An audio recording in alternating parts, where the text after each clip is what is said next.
This is Duke University. All right, folks, we're going to get started. So it's my pleasure to introduce Judge Diane Sykes. Judge Sykes is a circuit judge of the United States Court of Appeals for the Seventh Circuit. She was nominated by President George W. Bush and confirmed by the United States Senate in June 2004. From 1999 to 2004, she served as a justice of the Wisconsin Supreme Court. She was appointed by Governor Tommy Thompson in September 1999 and won election to a full 10-year term in April 2000. In 1992, Judge Sykes was elected to the Milwaukee County Circuit Court and served there in the misdemeanor, felony, and civil divisions until her appointment to the Wisconsin Supreme Court in 1999. Before her election to the state trial bench, Judge Sykes practiced law with the Milwaukee law firm of Wythe and Hirschbeck, and was a law clerk to the United States District Court Judge Terrence T. Evans, with whom she now serves on the Seventh Circuit. Judge Sykes received a bachelor's degree in journalism from Northwestern University in 1980 and a Juris Doctorate degree from Marquette University Law School in 1984. Between college and law school, she worked as a reporter at the Milwaukee Journal. Please join me in welcoming Judge Sykes.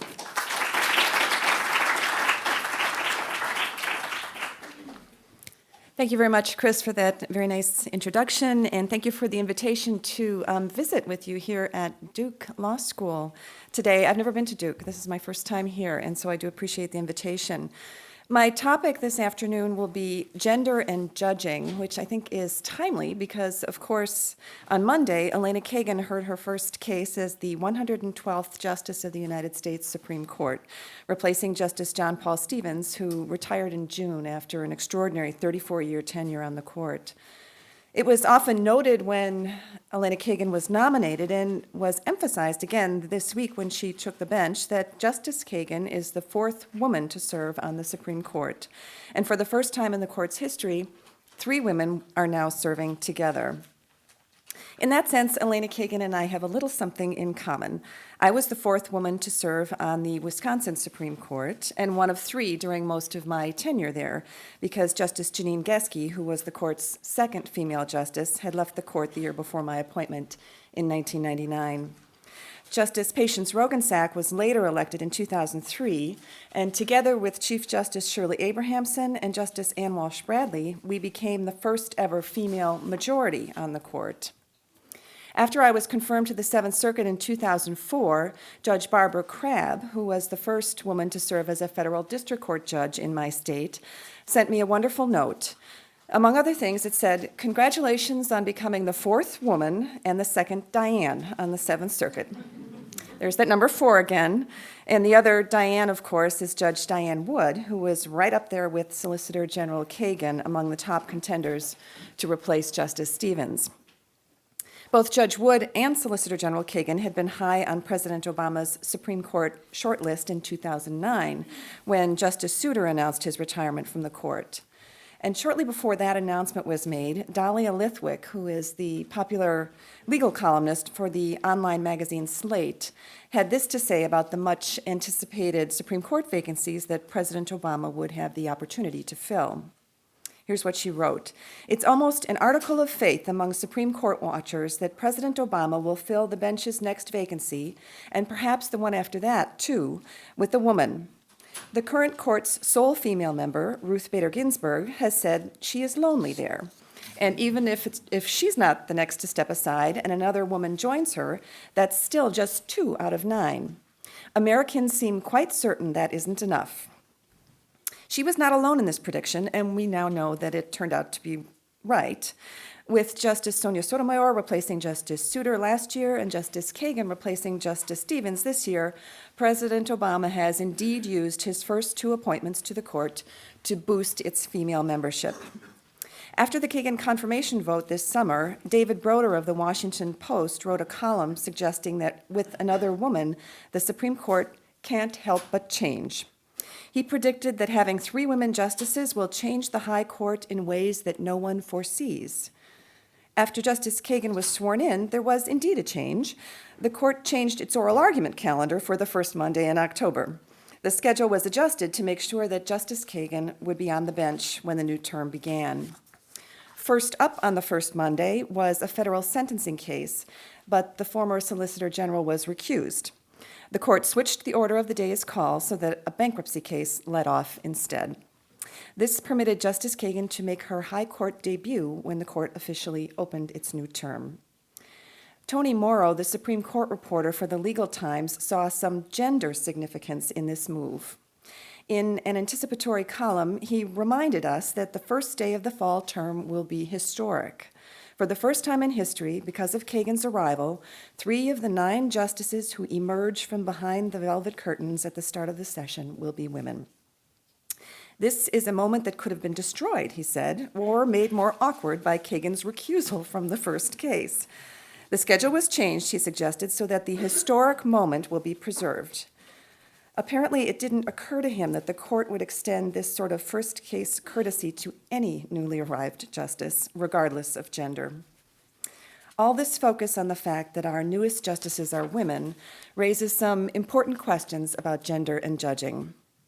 I've always been a little uncomfortable with the implications and consequences of gender identity politics, or any identity politics for that matter, and particularly so in matters of judicial selection.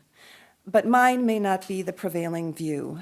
Dahlia Willwick noted in her column that with women claiming a large share of responsibility for Obama's victory over John McCain, the demand for a more gender-balanced Supreme Court is stronger than ever.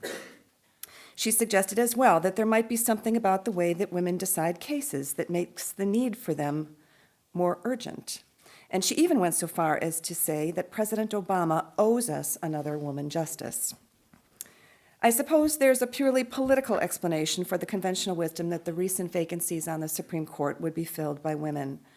But I'm less interested in the symbolic aspects of this issue than the substantive, the extent to which gender does or should make any difference in judging. If the case is being made for the appointment of women judges just because they are women, then I think we are making a mistake about the qualities necessary in a good judge, which, of course, are not gender-specific. If the case is being made for the appointment of women judges because they subscribe to a gender-based brand of judging, then we are making an even bigger mistake about the nature of the judicial role. To assign gender a kind of qualifying significance risks diminishing the contributions of women judges by emphasizing their gender as if it had something to do with their qualifications for judicial office or has substantive significance in their work.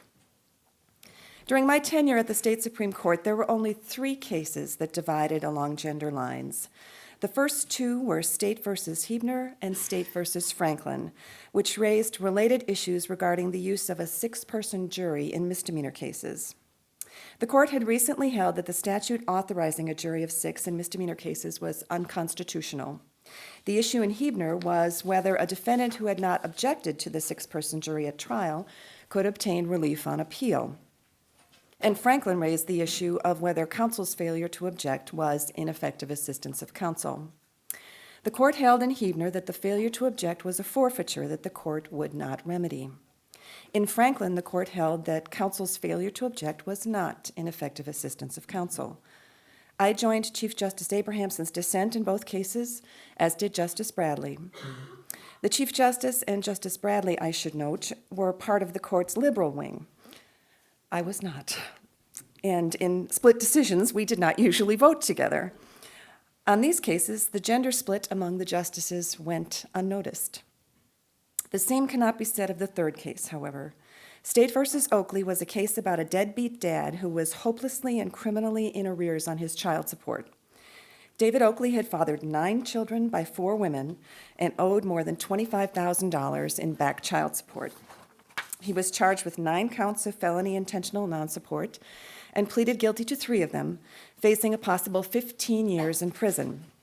The circuit court judge imposed a short prison term followed by lengthy probation, and as a condition of probation, barred Oakley from having any more children unless he could demonstrate to the court that he was supporting those he already had and had the financial ability to support another. The judge imposed and stayed a sentence of 8 years, so a violation of the no procreation condition would mean 8 years in prison. As will be obvious by now, Oakley challenged the constitutionality of the ban on procreation. His case deeply divided our court. In a majority opinion by Justice John Wilcox, the court concluded that the no procreation probation condition was constitutional. Justice Bradley and I separately dissented, and Chief Justice Abrahamson joined us. Justices William Bablich and Patrick Crooks each wrote concurrences responding to different points in the dissents. The issue was novel, and so we were in uncharted legal territory, and the case was difficult for our court. It was agreed that the no procreation condition implicated a fundamental right. We also agreed on the severity of the crime and the strength of the state's interest in protecting women and children from the harsh consequences of chronic deadbeat dads like David Oakley. We disagreed over whether the no more children condition was an overbroad encumbrance on the procreation right in light of the conditional nature of the defendant's liberty. There was a lot of back and forth in the opinions about how to characterize the no procreation condition and how the constitutional inquiry should be framed. For the all-male majority, it was the defendant's intentional and ongoing disregard of the rights of his children and their mothers that mattered most. For the all-female minority, banning the birth of a child was a constitutionally overbroad response to the problem. Now, as you might imagine, the court's decision in State v. Oakley made some news in the conventional media and beyond. The case was tailor-made for talk radio and television and was picked up by local and national talk shows. This is where the court's gender split was noticed. A few days after the court's decision in Oakley was released, I was at home in the evening folding laundry in my kitchen. The television was on in the background, tuned to the Fox News channel. Surprise.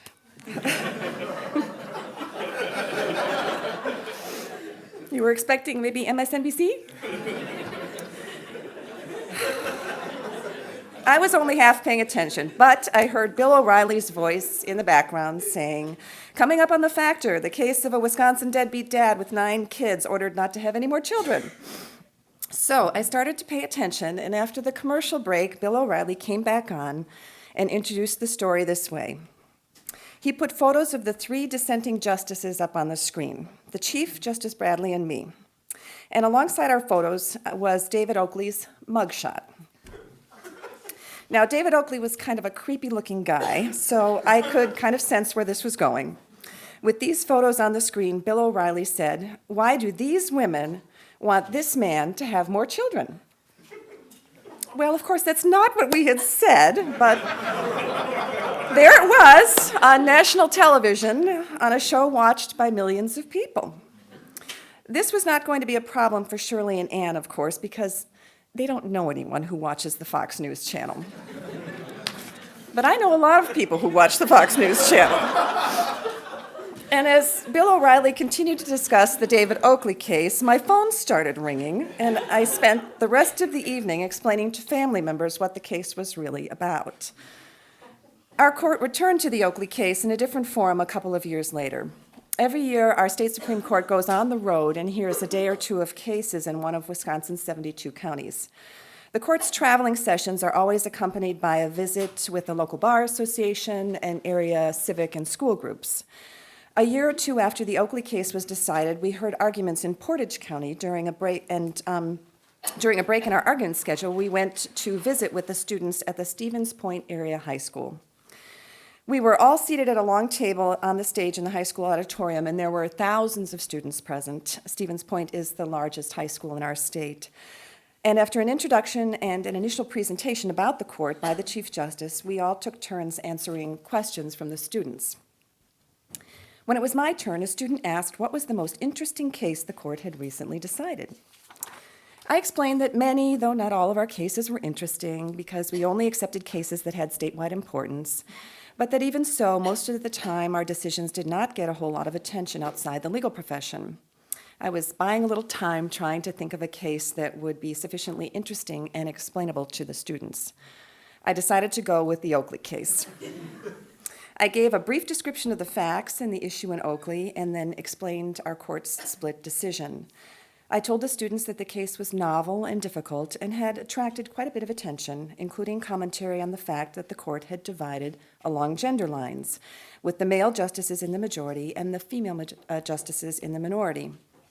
But I hasten to add, the issue in the case really had nothing to do with gender, at which point the chief leaned into her microphone and said, but it had everything to do with sex.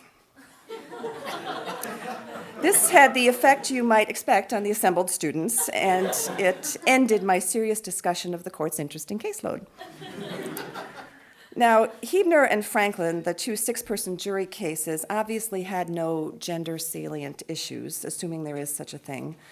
And in truth, the Oakley case didn't either. I suppose you could view the Oakley case as a clash between the interests of single mothers and their children and the rights of support delinquent fathers. And in that sense, our dissenting votes were counter-gender intuitive. But the case was really about the limits of state power, which is a legal question. And I think the way that judges approach legal issues cannot be gender stereotyped. And this brings me back to my broader point. Last year, when Second Circuit Judge Sonia Sotomayor was nominated to replace Justice Souter on the Supreme Court, her now famous wise Latina comment sparked an enormous controversy and a public debate over the role of gender, race, and ethnicity in judging. In a speech titled A Latina Judge's Voice, delivered at the University of California, Berkeley Bolt Hall School of Law, and later published in the La Raza Law Journal, then Judge Sotomayor had discussed her views on whether gender and national origin may and will make a difference in judging. She noted Justice Sandra Day O'Connor's view that a wise old woman and a wise old man will reach the same conclusion in deciding cases. And she said she was not so sure she agreed with it. Then came the words that were to go viral during the confirmation process. She said, "I would hope that a wise Latina woman with the richness of her experiences would, more often than not, reach a better conclusion than a white male who hasn't lived that life." Justice Sotomayor retreated from this view during her confirmation hearings, calling her statement a rhetorical flourish that fell flat, and also saying that the context of the words that I spoke have created a misunderstanding. She added emphatically, "To give everyone assurances, I want to state upfront, unequivocally, and without doubt, I do not believe that any ethnic, racial, or gender group has an advantage in sound judging. I do believe that every person has an equal opportunity to be a good and wise judge, regardless of their background or life experience." Justice Sotomayor also distanced herself from the empathy standard President Obama has articulated for judicial decision-making. I'm referring to the president's view that while 95% of the cases that come before a court can be resolved by a straightforward application of the traditional interpretive tools of text, precedent, and rules of construction, the remaining 5% are truly difficult and can only be determined on the basis of one's deepest values, one's core concerns, one's broader perspective on how the world works, and the depth and breadth of one's empathy. In those difficult cases, the president has said, the critical ingredient is supplied by what is in the judge's heart. At her confirmation hearings, Justice Sotomayor disagreed. She said, "I wouldn't approach the issue of judging the way the president does. I can only explain what I think judges should do, which is judges can't rely on what's in their heart. It's not the heart that compels conclusions in cases, it's the law." I think this statement is manifestly true, and to the extent that the president's standard for deciding hard cases is meant to suggest that a judge's empathy should determine the substantive content of the law, Justice Sotomayor was right to disagree. Empathy is a virtue, and it is also a desirable quality in a judge, who, of course, must interpret and apply the law in the context of real-life cases. We cannot properly decide our cases without acquiring some insight into the contextual realities of each party's situation, and a judge's knowledge of the human condition and capacity to identify with others is important to that endeavor. The imperative of judicial impartiality does not require judicial indifference to the real people who come before the court. It requires even-handedness and lack of prejudgment. As a judicial virtue, empathy enables the judge to achieve a better understanding of the party's circumstances without being predisposed toward one side or the other. To return to the question of gender in judging, it goes without saying that judges do not shed their life experiences when they put on the robe. But their assigned role in our system is to decide cases based on factors external to themselves, the legally salient facts of the case, and the most faithful reading of the Constitution and laws, applicable precedent, and accepted principles of legal interpretation. Justice Sotomayor said something to this effect later on in her La Raza speech that she might have emphasized more in her hearings. She said, "I am reminded each day that I render decisions that affect people concretely and that I owe them constant and complete vigilance in checking my assumptions, presumptions, and perspectives." For her part, Justice Kagan has done nothing to signal that she considers her gender to have any particular significance in her work or her approach to the law. As the New Republic pointed out in a column this summer, although she has some very notable firsts on her resume, the first female dean of Harvard Law School and the first woman to serve as Solicitor General, she has not taken up the helm as a leader on women's issues or explicitly identified herself as a woman leader in the law. When asked by an interviewer whether she was treated any differently as a female law school dean, she said that her gender is not something I think about on a daily basis, and it's something that in many ways has seemed remarkably not relevant to the job. And at her confirmation hearings this summer, she too disagreed with the president's empathy standard. By then, it had been slightly reformulated, as Senator Kyle noted in his questions to the nominee. He quoted the statement the president made when Justice Stevens announced his retirement. The president said he would look for a replacement who had a keen understanding of how the law affects the daily lives of the American people, and who knows that in a democracy, powerful interests must not be allowed to drown out the voices of ordinary citizens. Senator Kyle asked then Solicitor General Kagan whether she agreed that judges should take into account whether a particular party is a big guy or a little guy when approaching a question of law, or consider that one side is powerful or is a corporation. General Kagan said this in response to the question: "I think that courts have to be level playing fields, and everybody has to have an opportunity to go before the court, to state his case, and to get equal justice. And one of the glorious things about courts is that they do provide that level playing field in all circumstances, in all cases." Senator Kyle also questioned her about the original version of the empathy standard. He asked, "Do you agree with the president that law only takes you the first 25 miles in the marathon, and that the last mile has to be decided by what's in the judge's heart?" "Senator Kyle," she responded, "I think it's law all the way down." Of course, judges have life experiences and philosophical views that affect their understanding of the cases they must decide, and some of these may be linked to gender, race, or ethnicity. Good judges will constantly check for these influences and deal with them judiciously, consistent with the obligations of the judicial oath of office. The qualities necessary in a good judge are intelligence, personal integrity, impartiality, practical wisdom, and moderation. These are not group identity character traits.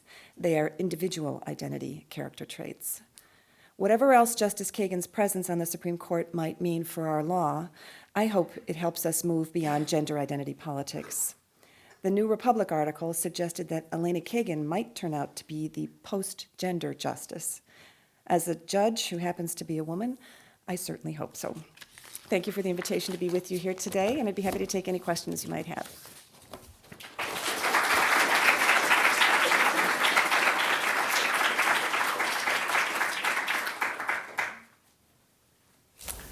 Yes. Right there in the center. I was just curious whether you agree with Justice Kagan's view that a court does provide an even playing field for all parties, regardless of resources. I think it does. I've had experience both at the trial court level for 7 years, as you heard in the introduction, in the Milwaukee County Circuit Court, and at the State Supreme Court, and now at the Seventh Circuit. And so I've seen the court system from a lot of different perspectives as a judge, and I practiced before the state and federal courts in private practice as a litigator in Milwaukee, and that has indeed been my experience, both in the trial courts and at the appellate level, in the trial courts, certainly jurors take their role very, very seriously when they are hearing cases and in deliberations, and they do attempt to be extremely even-handed and impartial in their views of the evidence. I presided over about 200 jury trials during my 7 years as a state trial judge, and I would conduct a post-verdict conference with every single jury, and was very impressed by the even-handedness that they brought to their task and the seriousness that they brought to their task as jurors. And I am, as a result of this experience, a big believer in the jury system. I think it works very well, and it does deliver impartial, equal justice. At the appellate courts, obviously, there is a significant political factor that goes into both the appointment process and certainly the elective process of judicial selection as it exists in many of our states, my own included. And so judicial philosophy looms much larger at the appellate level, and the sort of decisional or interpretive method or philosophy that the judge brings to deciding cases. And so in that sense, there are those sorts of philosophical clashes that are inherent in the cases that are heard by an appellate court, particularly a court of last resort, as my former court was. And so in that sense, to the extent that judges have a sort of developed interpretive method or legal philosophy, decisional philosophy that they're bringing to bear on each of the cases, it may appear as though it's not a level playing field. I don't think that's so. I think even those of us who approach the job with that sort of general decisional philosophy as opposed to sort of a finger in the wind philosophy, the cases were given extremely thorough and careful treatment, and there was really no thumb on the scale for a particular result or party based on the kinds of criteria that the media often picks up on and that politicians often pick up on in looking at case outcomes. For the most part, there were exceptions to this, but for the most part, the court really made an effort to start at the beginning of the legal problem and work its way out from there, rather than decide which party ought to win and make the law fit that outcome. At least that was my experience. There were exceptions to that. There always are exceptions to that, but generally speaking, that was my experience at my former court and certainly is at my present court. Yes? Having served as both an elected judge and as an appointed judge, what are your comments on sort of the pros and cons of both approaches to having judges who have to be impartial? Could you speak to those? Sure. It's a difficult subject, and the process of judicial selection is political no matter how it's practiced. The federal appointment system is obviously political. It's just a smaller set of decision makers, the White House and 100 senators. And in an elective system, it's ballot box accountability and an appeal to the electorate. So it's just a different kind of politics. Both have the capacity to produce really good courts and really dedicated judges.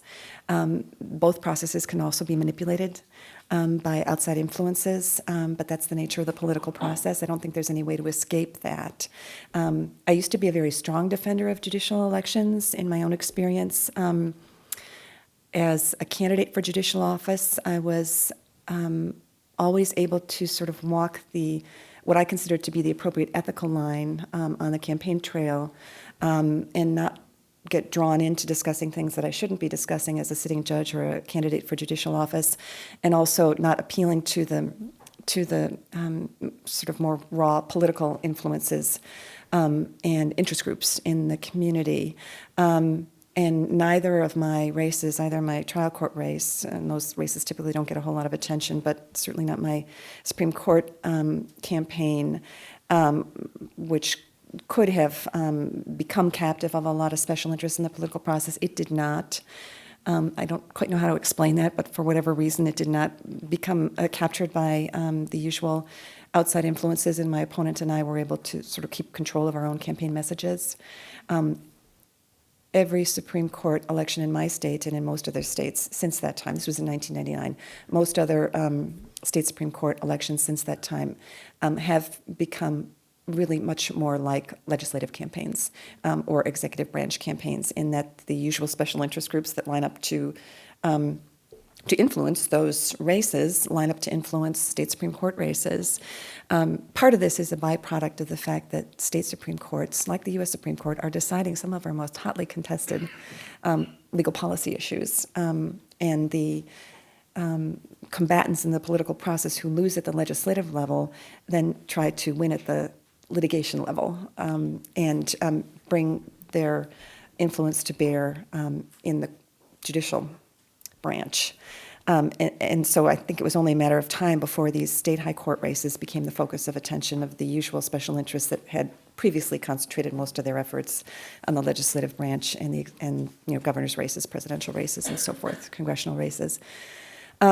So I'm less of a fan of judicial elections now than I was when I was navigating the process myself, because I think now it's much more common for the campaign message to be hijacked by factors and factions external to the candidates, which can compromise at least the appearance of independence and impartiality on the part of the judge who wins the election, because their decisions can always be attacked on political grounds and for ostensibly having been influenced by the special interest groups that contributed to their campaigns. And that's an unfortunate byproduct of our current judicial politics. So, as I said, it's become much harder for me to defend judicial elections now based on how they're currently practiced.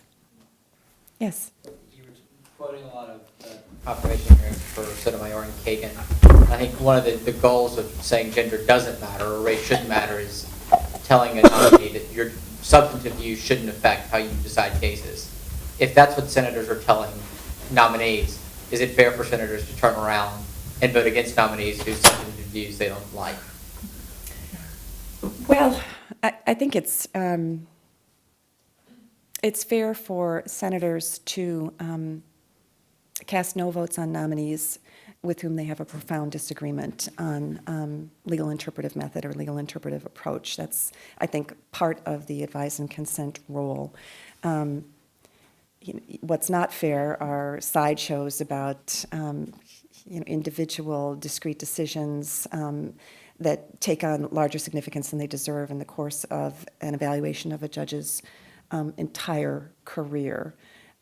Taking out individual cases over the course of many hundreds or thousands that a judge or judicial nominee might have decided, either handled in private practice, handled as a White House lawyer, handled as a judge in the lower court system or the state court system, seizing on an individual decision and using that as the basis to evaluate an entire career, I think is wrong. But I think it is fair for judicial nominees to have their records scrutinized, their judicial records or legal records scrutinized, and for positions on nominees to be taken on the basis of agreement or profound disagreement with that approach. If it's disagreement on the margins, or if the judge is, to use the word that's been bandied about for the last 10 years, in the judicial mainstream, within those 40-yard line markers in terms of, right or left of center in judicial approach or judicial interpretive method, then I think that judge deserves an up or down vote and a consideration on the floor of the Senate as opposed to a filibuster or other stalling tactic. But other than that, I do think that judicial philosophy is fair game. Yes? When you were talking about, I guess it was the Oakley case, Yes. Did you feel like there was any sort of women protective rationale being, I don't know, even underscoring the majority's view? Because that's the only thing I could think of as sort of influencing this, is that maybe the men feel like women do need a little more protection from these fiends than the women do. Yeah, you know what, and that's a fair question, but I don't think that was actually what was motivating my colleagues in the majority on that case. I think what was motivating them is that this is a really serious public policy problem. And, chronic deadbeat dads are a problem for the system. Many of these families end up on welfare, and so it's a problem that looms a lot larger than the individual victims in the case, and that obviously is a focus of the analysis and the inquiry. But the sense that I had was that my colleagues considered this on a broader systemic level, and thought that this was an appropriate response to a pervasive public policy problem. Yes. I was going to ask, the current Supreme Court, everyone is from Yale or Harvard Law School, and I was looking for someone that wasn't and has had an excellent career. Do you think that maybe the court's missing something? Yes. At all? It's very self-serving. But just because all the nominees tend to come from a specific background, that limits the Well, I think Yale and Harvard are perfectly capable of delivering very solid legal educations to their graduates. You know, every judge brings a little bit different perspective to the bench. And as I sort of summed up the end of my speech, life experiences aren't checked at the door. They are part of who we are, and the perspectives that we bring to the job are based on our life experiences. You know, for somebody like me, that comes from long service in the state court system. For others, they bring long careers as legal academics. For others, they have been judges in the federal system at the district court or court of appeals level. Others have worked in government. You know, on a collegial court, the breadth of perspectives that the members of the court bring, I think, contributes to the analysis of the case or of each individual case. You know, I think there is something to be said for diversity of perspective, and to the extent that that means judges who have been educated at law schools other than Harvard and Yale, that's well and good. I don't think that should be a sort of determinative factor. I think other factors are far more important. Yes? On its face, it doesn't seem like President Obama's empathy standard is very objectionable. To say that, you know, 1/20 of judge or judicial decisions require, you know, reflect in some way what's in a judge's heart. And I'm wondering, where do you stand on the empathy standard for choosing justices? And do you feel that Justice Sotomayor's and Kagan's feelings towards it were affected at all by the fact that women are seen as being more empathetic or more ruled by their heart? Do you think they had to distance themselves for that reason? And I'm just curious where you see. Yeah, that might have been part of it. You know, it's hard to say. You don't want to make judgments about motivations, and I presume their good faith in answering the questions that were put to them during the course of their confirmation hearings, and their good faith in either distancing themselves or sort of recapitulating this whole idea of empathy and judging. And as I said in my remarks, if the idea of empathy and judging is that we should bring some understanding of the human condition to our work and make an effort to understand the realities of the parties' positions, and to understand the problems of the parties that are being brought to us to decide, that's fine. If the empathy standard is meant to suggest that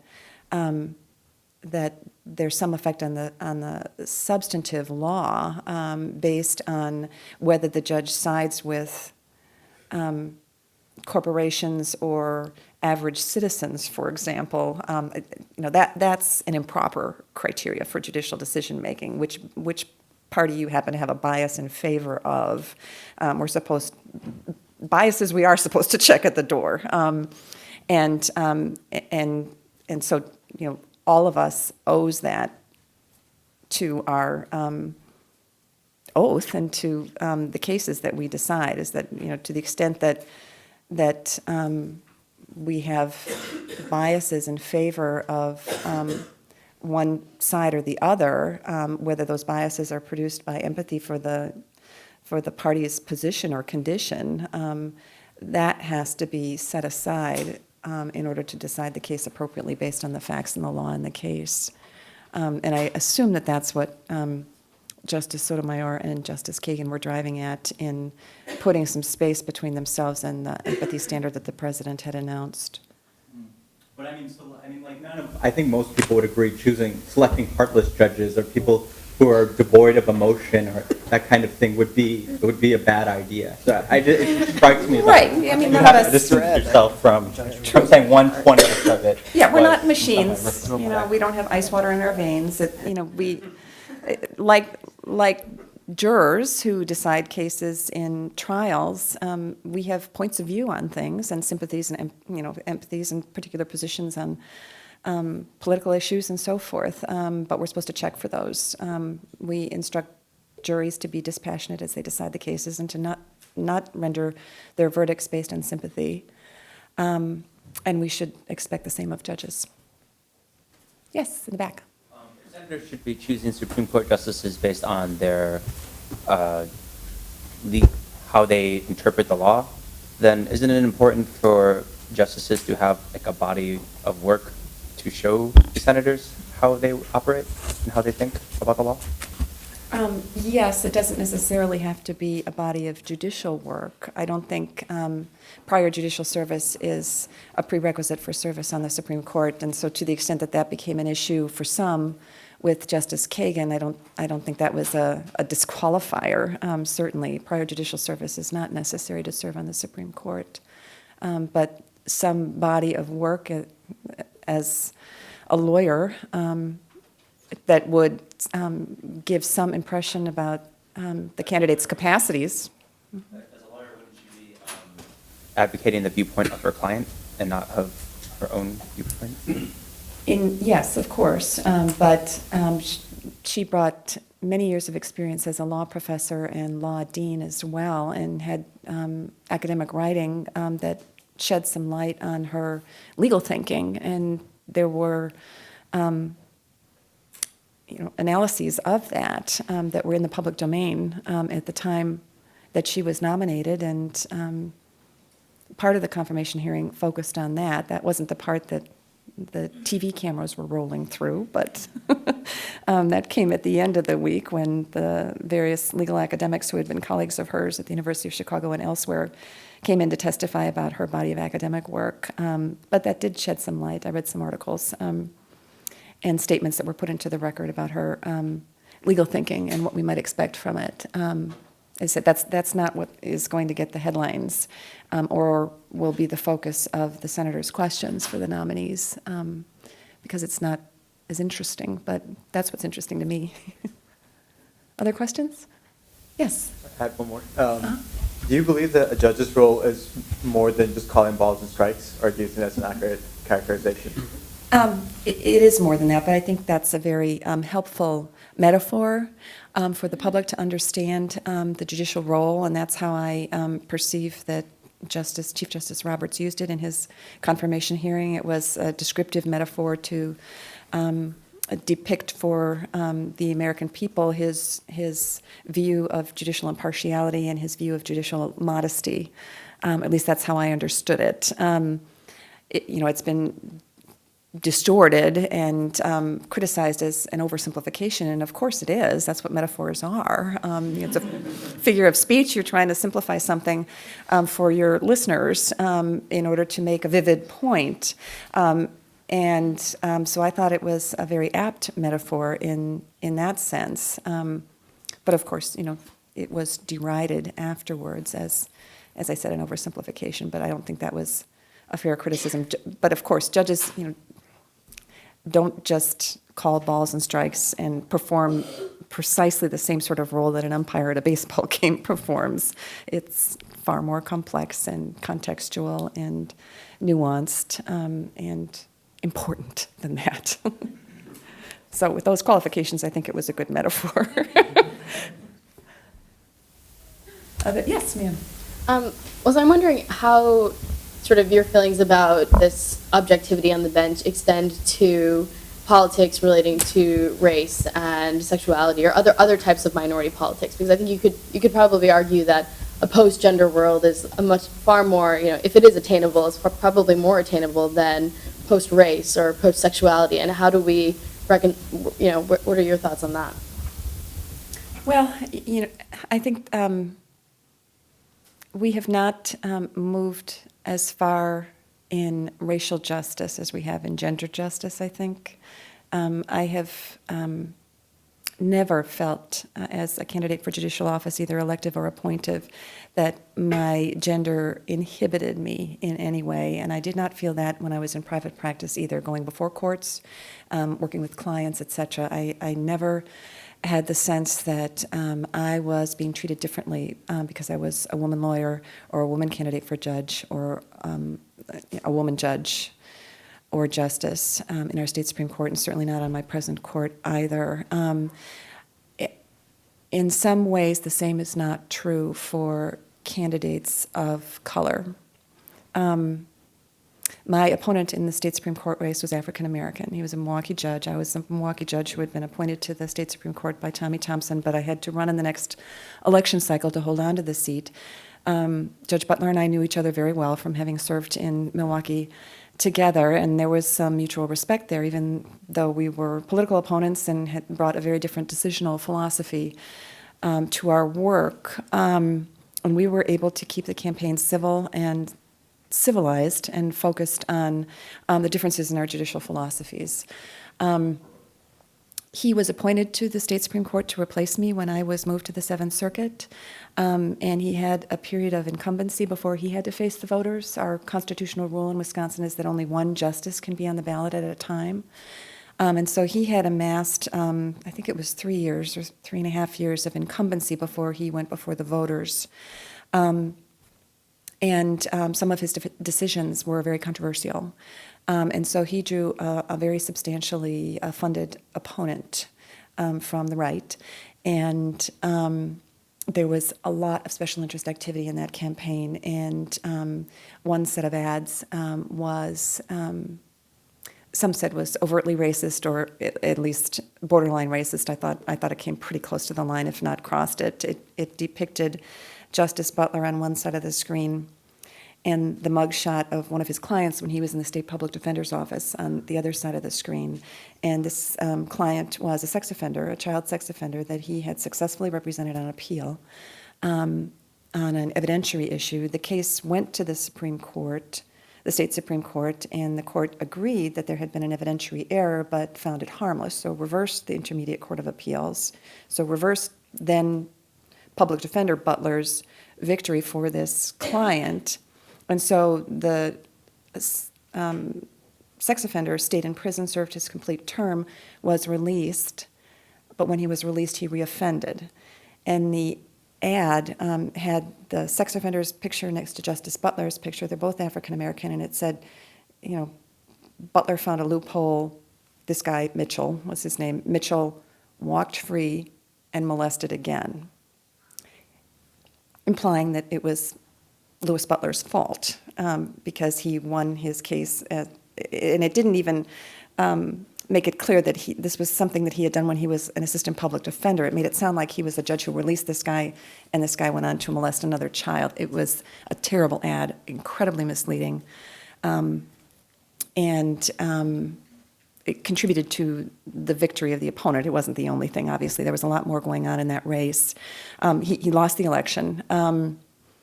And the victorious candidate now sitting on the state Supreme Court was brought up on ethical charges, state judicial disciplinary charges. In my state, a 3-judge panel was very closely divided on the case. 2 of the judges on the 3-judge panel, which handles these disciplinary actions against judges, said that the case was technically not false, said the ad, I should say. The ad was technically not false and therefore not a violation of our state judicial code of ethics because each discrete statement in the ad was true, even though the message of the ad was false.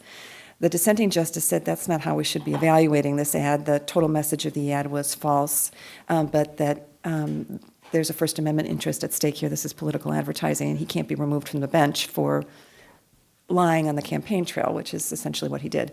The case for discipline then came to the state Supreme Court. Of course, the winning candidate couldn't sit in judgment on his own disciplinary case, so he was recused, and the court was sitting 6 and divided along the usual ideological, philosophical lines, with the 3 liberals voting in favor of discipline, the 3 conservatives voting against discipline, and so the case was unresolved and will not be resolved because the court is evenly split, so no discipline is being imposed. But that was a case in which an incumbent state Supreme Court justice who happened to be African American and was running for re-election in a state with an overwhelming white majority was treated differently by his opponent and by the special interest groups that were allied against him. The postscript on this is that former Justice Butler has been nominated for a federal district court slot in Wisconsin, in Madison, a vacant Western District of Wisconsin vacancy, but he's being held up and has not gotten a confirmation vote, and his nomination for the federal district court bench has become very controversial. But that's an example of the difference. I don't think we've come quite as far in race relations as we have in matters of gender politics. Other questions? Yes? I'm a little unclear about something you said earlier. If diversity of thought matters on a court, then why would we expect gender to be irrelevant? I mean, given how profoundly it can affect how somebody experiences the world. Well, I think diversity of experiences and diversity of perspective is a valuable thing on a collegial court. If you had everybody who had the same cookie-cutter set of experiences and the same cookie-cutter mindset, I don't think it would be as rich an analytical process and deliberative process in deciding the cases, and we wouldn't. It would be harder to see all different perspectives. And so that's my point in suggesting that diversity of background and philosophy makes a contribution to the deliberative process. But I don't think gender ought to be either qualifying or disqualifying in that. That's the point I'm trying to make. Yes? Sorry, just following up on that. Do you think it matters whether the identity of being a mother? Like now there's no mothers, I believe, on the Supreme Court, and some people have said that that's important. I don't think that ought to be a qualifying or disqualifying factor either. Is it part of an experience? Oh, it sure is. There's no question about it. It's part of who I am. It's any mother would say the same thing, but I don't think that ought to be either qualifying or disqualifying. I mean, Justice Ginsburg is a mother; she has children. Our two most recent justices do not, but as I said, that should not be a factor one way or the other. I used to complain to my political handlers when I was running for the state Supreme Court. They always wanted to emphasize that I was a mom, and I kept reminding them I'm not running for Mom of the Year. I'm running for the state Supreme Court. Anyway. Well, thank you very much for the invitation. I've enjoyed it.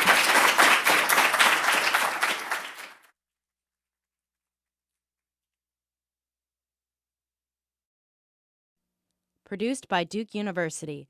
Online at duke.edu.